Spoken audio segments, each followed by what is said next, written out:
happy Easter for those who celebrate it. I had a okay spring time, I guess.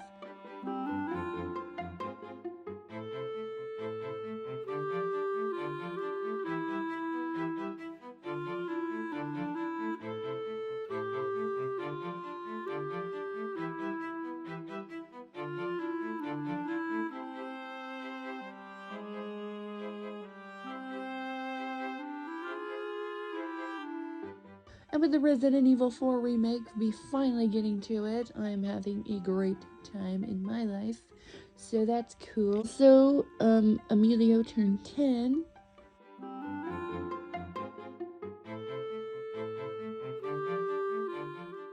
Unfortunately, his sister didn't make it to 10, but he made it to 10, so yeah. April 2023 recommendations. Yes, The Peaky Blinders. I binged this whole show in an embarrassing amount of time. And Thomas Shelby is so fine. I don't know what it is. I don't know. Such a beautiful man. He's not a man I should be crushing on, but something about him and the way he was written was just chef's kiss. And I believe we have a movie in the making for the end of this year, so that's cool. Wendy Woo Homecoming Warrior. I have been revisiting childhood movies, and the effects and the fight choreography of this actually really stand up, I feel. So that's surprising. The Devil Wears Prada. I think this was the movie of last month that TikTok watches. I feel like every week we get a different movie we all watch together as a big family, and I think that's sweet. Well, The Devil Wears Prada was that movie. I don't know how I missed out on this movie. I missed out on a lot of movies, I don't even know. But anyway, I finally watched it, and I think the stories are timeless and very well acted. The Big Four, family of assassins, and comedic timing ensues. Kill Boksoon, a mother that's also a part-time assassin. God's School, it's new to me. I think it came out like 4 years ago. But they only release a little bit because it's just a little studio on YouTube, so they don't have a lot of like people working on it. But anyway, I'm finding so many good shows on YouTube. It's really cool to me. And this one's about Nyx's daughter. I can't remember her name, but the daughter of Nyx, which is the goddess of night. I See You, another creepy movie about people living in your house without you knowing, which is freaking creepy. And why is it such a popular genre? I guess because it's actually something that can happen and it's terrifying, but it's such a popular genre for like horror movies. I don't know why. Burlesque. I always wanted to watch this movie, and it's a whole vibe, honestly, and Christina Aguilera is so fine in this. Beautiful. She ate that up. Like, oh my god. Class of 07. A comedic take on a survival show about the whole world getting covered in water. I think they said it was Mayan tsunami or something, while our main character is going to her high school reunion, and all of the characters were written very well. I actually liked a lot that was going on, and I would like to see more of it. I don't know if we will or not, but I think it was good, and I would like to see more. Inspectra Season 2 of this cute little show about our platonic couple solving supernatural problems, even though she wishes they weren't very platonic, but you know, you can't have everything you want in this world, unfortunately. Misery. I've always wanted to watch this because it's a classic thriller, and yes, it's chilling and very well acted. This is how you do suspense. It's a simple story, but very effective. The Birds. An OG horror classic with a very cool story, and special effects stand up, and honestly, it's great. And I'm very honestly curious about how well they did the effects for the time period, to where everything looks real. Maybe it is real, I don't know, but I thought it was done very, very well.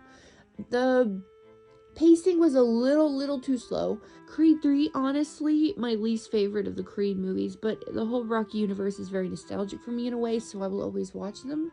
My favorite Creed movie was probably the second one, but it wasn't bad by any means. I just feel like it wasn't, like, I didn't feel like it brung anything. Trigun Stampede. I do prefer the original Trigun anime, but I think people are being a little hard on this because of the CGI animation, with which no one's really a big fan of, but I'm not crazy about it myself, but I think we should try to ignore it in order to enjoy the story. But I ignored it, and I thought the story is basically the same. It's pretty much about the same thing.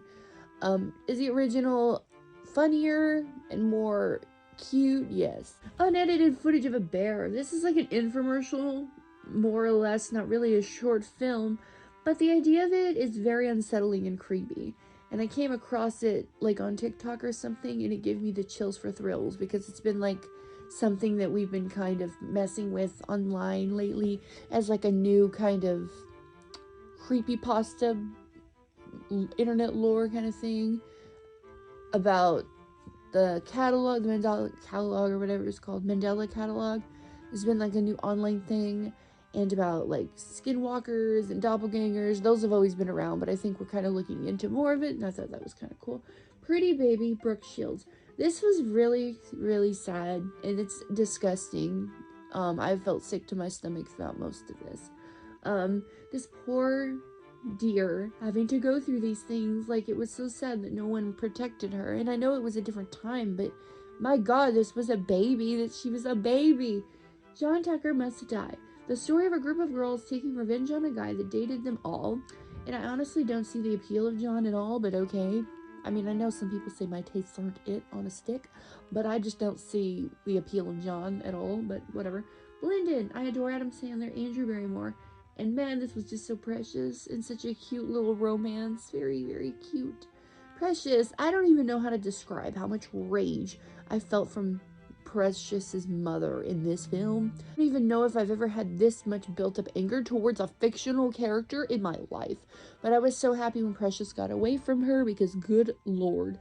The Last Bell, a short film on YouTube about dating, and honestly the art style for the animation and the character designs were so cute. It's very sweet little story about love. Love. I love love. The Ice Guy and his cool female colleague. Very precious as you can get. So pure, has me blushy. I'm over here kicking when I'm watching it because this is the cutest shit. A guy, when excited, creates snow, blizzards, little snowmen, stuff like that. And his pure baby soul just makes this the best anime. It's so cute, and I'm so jealous. That was funny, very charming. I think the story has a very sweet undertone, and it's very funny. And the character is lovable. I'm not really sure if I'm saying this right, but this is Lactase? I don't know. I think it takes place during Prohibition because it's taking place in the 20s era. But I believe this reminds me, in my opinion, of a Peaky Blinders and a Cats Don't Dance combined, and that's what you would get with this movie. Yeah, I don't know if that makes sense, but that's this. This is another amazing animated series online that I just found thanks to Saberspark, and it is cute, and I am anything with cats, I'm gonna watch it.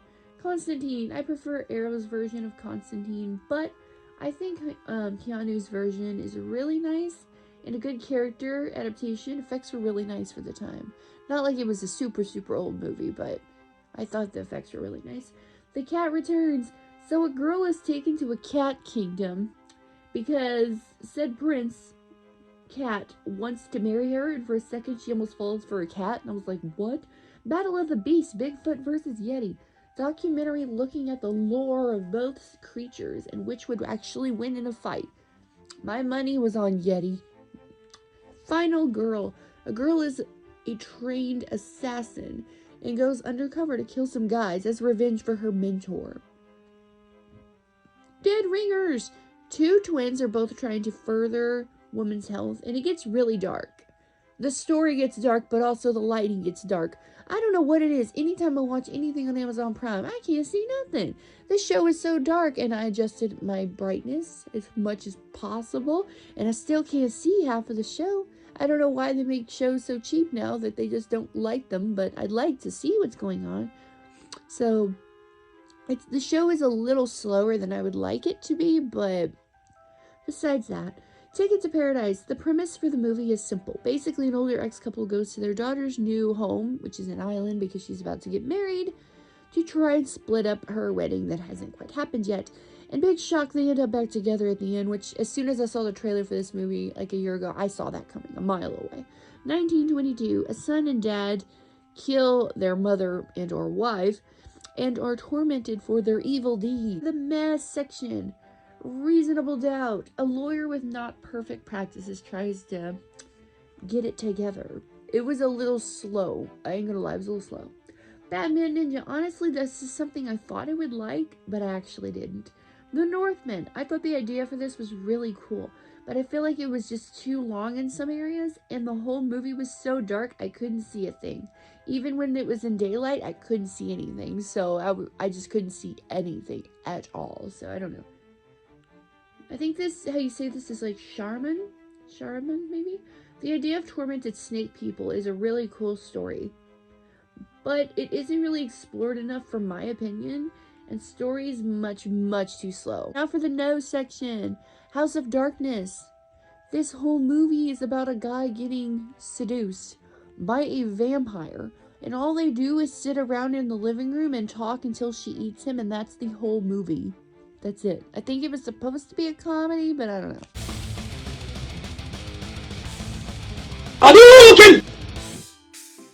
Finish him!